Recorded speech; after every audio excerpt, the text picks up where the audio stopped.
Doctor साहब, Pakistan peoples party Asif Ali Zardari साहब भारी अक्सरियत से दूसरी मरतबा मुल्क के सदर मुंतखब हो गए हैं, क्या कहेंगे? जी, एक्सपेक्टेड था और जाहिर है कि महमूद खान अचकज़ई साहब ने बड़े यानी ये दोनों शख्सियात आपस में इनके बड़े पुराने और गहरे ताल्लुकात रहे हैं। महमूद खान अचकज़ई साहब का और जरदारी साहब का और नवाज शरीफ साहब के, ये आपस में इनकी और इसमें खान साहब को भी लगा लें अगर दरमियान में जरदारी साहब और खान साहब की गालिबन नहीं इतनी कुर्बत रही,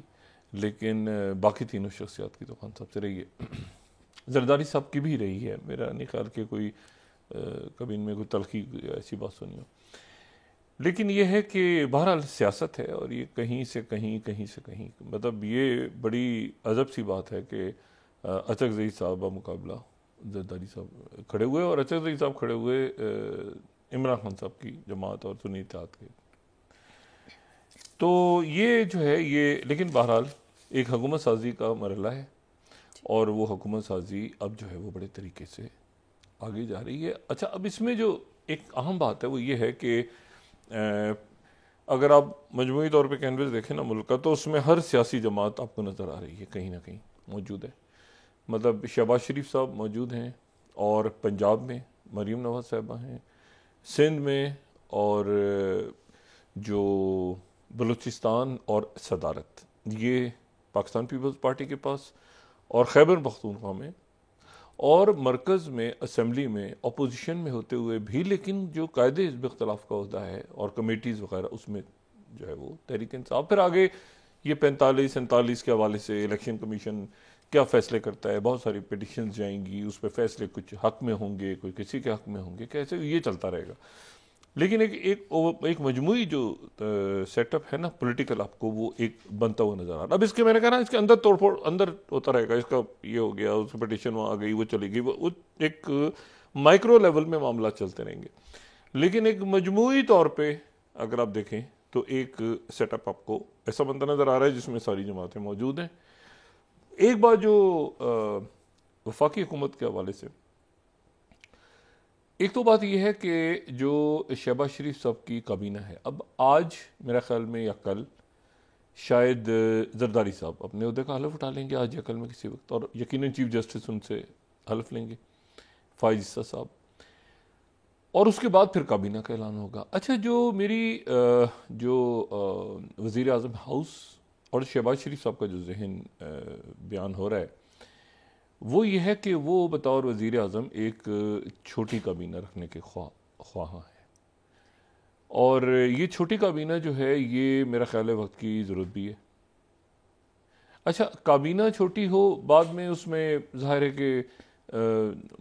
कोई मावरान ख़ुसूसी होंगे, कोई मुशीर होंगे सारे, लेकिन वो जो 70-80 रुकनी काबीना थी वो नहीं होगी। अच्छा, इसमें 3 अहम, जब तक ज़ाहिर है कि सामने नहीं आते, हमारे काबीना सामने नहीं आती, तो उसके ऊपर मैं कोई राय नहीं दे सकता। लेकिन ये जो बात कही जा रही है वो ये कि ख़जाना के हवाले से और दाखिला के हवाले से मोहसिन नकवी साहब का नाम आ रहा है, और मोहसिन नकवी साहब डूअर हैं, उन्होंने मतलब है कि काम तहरीक इंसाफ को बड़े तहफ़्फ़ुज़ात हैं उनसे, लेकिन ये है कि वो जिस जगह पे बैठे थे उस जगह पे उन्होंने काम करके दिखाया, फ़ाल नज़र आए, बहुत फ़ाल नज़र आए। अच्छा, और तो अब वजारत दाखिला उनके पास है, वजारत ख़ारजा जो है वो इसहाक़ डार साहब के पास है, लेकिन इसहाक़ डार साहब के साथ ज़ाहिर है कि जो तारिक फ़ातमी साहब और जिलानी साहब दो बड़े उनके साथ नाम है। तारिक फ़ातमी साहब जो हैं ये बतौर सफ़ीर अमेरिका, जब ये नवाज शरीफ साहब की हुकूमत गई है 1999 में, तो इनका तकर्रुर हो गया था अमेरिका में पाकिस्तान के सफ़ीर के तौर पे। तो यानी ये जब ये वाक़या हुआ है ना 12 अक्टूबर वाला, 12 अक्टूबर 1999 को ये अमेरिका में पाकिस्तान के सफ़ीर के तौर पे वहाँ पे ये ज्वाइन कर चुके थे, ज्वाइन करने जा रहे थे। तो उसके पीछे जो है वो मामला ऊपर नीचे हो गया, यानी कि मुशर्रफ साहब ने 12 अक्टूबर हो गया यहाँ पे। तो तारिक फ़ातमी साहब जो हैं वो सफारतकारी के हवाले से उनका एक तजर्बा है, उनका एक अपना अंदाज़ है, तो वो खारजा के हवाले से वो हो गया, उद ख़जाना के हवाले से नाम आ रहे हैं, मुख्तलिफ औरंगज़ेब साहब का नाम आ रहा है, तो वो एक टीम बन रही है, दाखिला के हवाले से इधर आ रहा है। अब ये देखना है इसमें कि एक तो काबीना कितनी बड़ी बनाते हैं शहबाज शरीफ साहब, कुछ ना कुछ तो जाहिर है कि मरकज़ में उनके मुस्लिम लीग के वो लोग जो कि यानी जीते हैं कौमी असम्बली की सीट्स वो, और कुछ जो नहीं जीते वो भी बतौर मुशीर या वो, लेकिन हतमी तौर पे नाम सामने आ जाएं तो फिर हमें आइडिया होगा। और फिर ये कि एमक्यूएम उसमें अभी शामिल होगी या बाद में शामिल होगी, और पीपल्स पार्टी बाद में शामिल होगी। पीपल्स पार्टी जब बाद में शामिल होगी तो उनके पास कौन सी वजारतें ऐसी रह जाएंगी? 3 तो मुस्लिम लीग नून के पास भी आई हैं, नहीं आई, क्या हुआ पता नहीं, बहरहाल जितनी भी आई हैं। लेकिन यह है कि बाकी फिर पीपल्स पार्टी के लिए कौन सी वजारतें होंगी, ये अगली उसमें अगली किस्त जब आएगी तो देखा जाएगा। लेकिन यह है कि एक बात जो अहम है वो ये है कि सारी ही जमातें जो है वो इस वक्त कहीं ना कहीं मौजूद हैं, ठीक है, और वो बात भी कर रही हैं। अच्छा, जो जमातें नहीं हैं, मिसाल के तौर पे फजलुर रहमान साहब इस सिस्टम का हिस्सा नहीं है, लेकिन उनकी जो आवाज़ है वो कवि आवाज़ मौजूद है बाहर, अचक ज़ई साहब की आवाज़ मौजूद रहेगी, और इसी तरह से जो है वो सिराजुल हक साहब की आवाज़ें मौजूद रहेंगी। हमेशा सारी ही जमातों का तो आना ज़रूरी नहीं होता सिस्टम के अंदर, लेकिन ये कि बड़ी जमातें जो हैं वो सिस्टम में किसी न किसी तरह से मौजूद हैं, और इसमें ये 45 और 47 का चक्कर चलता रहेगा, क्योंकि इसके मुतासरीन जो हैं वो सिर्फ तहरीक इंसाफ नहीं है, इसके मुतासरीन जो हैं, मुतासरीन 45 और 47 में जो है वो सभी हैं। उसमें मुस्लिम लीग नून भी तो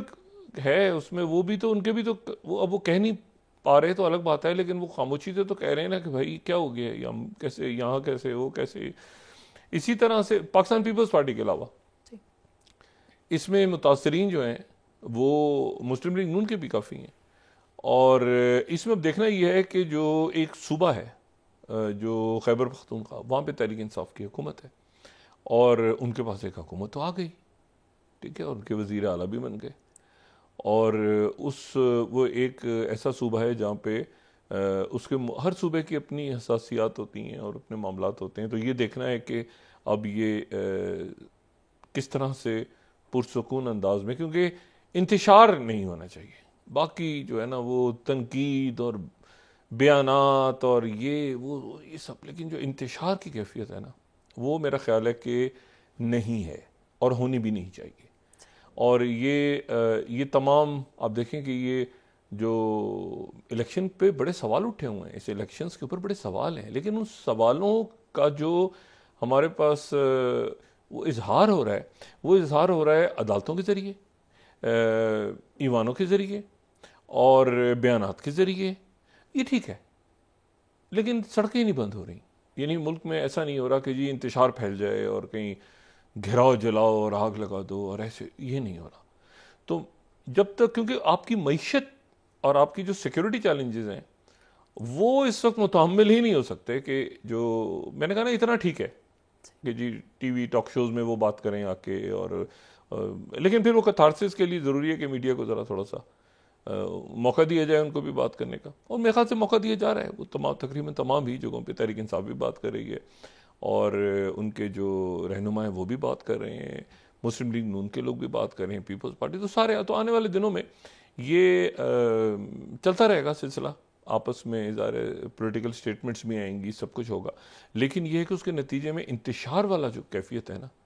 इंतशार की कैफियत, ये कि हिजान बपा हो जाए मुल्क में, ऐसा मेरा ख्याल से मामला ना होगा, ना होना चाहिए, ना नज़र आ रहा है। इश्यूज़ क्या हैं कि सोशल अनरेस्ट नहीं होना चाहिए, और सोशल अनरेस्ट नहीं होना चाहिए, और उसकी एक बुनियादी जो इशू है इस वक्त वो मईशत का खड़ा है, जिस पे तमाम ही मेरे ख्याल से मुल्क जो है वो यकसू होकर देख रहा है कि IMF के साथ, और अगर छोटी काबीना बनती है और ये उसमें मुख्तलिफ जो इकदाम उठाने जा रहे हैं पेंशन्स के हवाले से, इस ये सारे ये ना कड़वे घूंट पीने पड़ेंगे,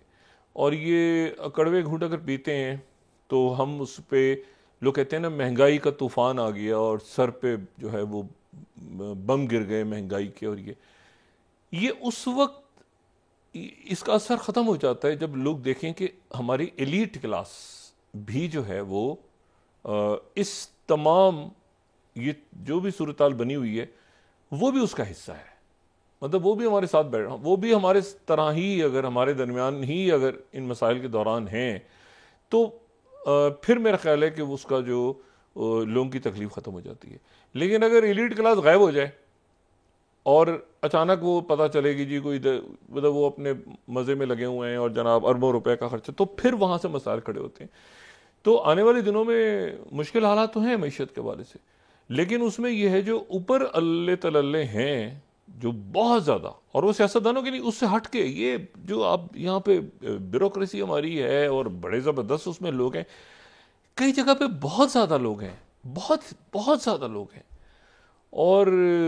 वो हर दौर में भर्ती होते गए भरते गए वो लोग भरते गए। सरकारी इदारों को तो बिल्कुल उनकी तबाही की बहुत बड़ी वजह ये भी है कि उसमें जो अहल लोग थे वो एक तरफ रह गए और सियासी भर्तियां होती गई। तो अब ये कि ये आहिस्ता आहिस्ता मेरे ख्याल से आने वाले दिनों में ये ठीक हो जाएगा मामला। इंतशार और खलफशार और यदम इस्तेकाम और इस तरह की जरूरत, क्या होगा कैसे होगा क्या अब क्या होगा वाली बात तो ठीक है ना, वो सदर कौन बनेगा, वज़ीर आज़म कौन बनेगा, यहाँ तक ठीक है, लेकिन होता है बिल्कुल वो पता नहीं क्या हो गया ही जान पापा, वो मेरे ख्याल से नहीं होगा। और आने वाले दिनों में अब देखते हैं कि तहरीक इंसाफ की हिकमत अमली क्या होती है, मैंने कहा सियासी हिकमत अमली होगी, अदालतों में क्या रास्ता इख्तियार किया जाता है, और इसमें भी बहुत सारे इफ्स एंड बट्स हैं, वो भी आएंगे सामने। इंतशार और अदम इस्तेकाम ना हो और मईशत मुतासर ना हो, सड़कें बंद ना हो, और गालम गलूच, वैसे ही रमज़ान आ रहा है तो उम्मीद करते हैं कि वैसे ही ज़रा लोग एहतियात करेंगे बात करने में। तो ये है कि बाकी बयानात और वो सारी चीज़ें चलती रहेंगी, तो वो सियासत है, वो तो सियासत है, वो तो चलता रहेगा सारा सिलसिला। लेकिन ये है कि हुकूमत साजी ज़रा मुकम्मल हो जाए, काबीना सामने आ जाए, तो फिर अंदाज़ा होगा कि एक डायरेक्शन हमें नज़र आएगी कि ये डायरेक्शन किस तरफ जा रही है। और ये भी कि जो हिज़्ब इख्तिलाफ है, जो कि यानी ज़ाहिर है कि तहरीक इंसाफ एक बड़ी ताकत के साथ मौजूद है इस वक्त सूबे में भी और असम्बली में भी, वो क्या हिकमत अमली अपनाती है हुकूमत के साथ, और हुकूमत आगे का जो है वो कितना चलती है। तो ये है सारा मामला, तो देखते हैं भी आगे क्या होता है।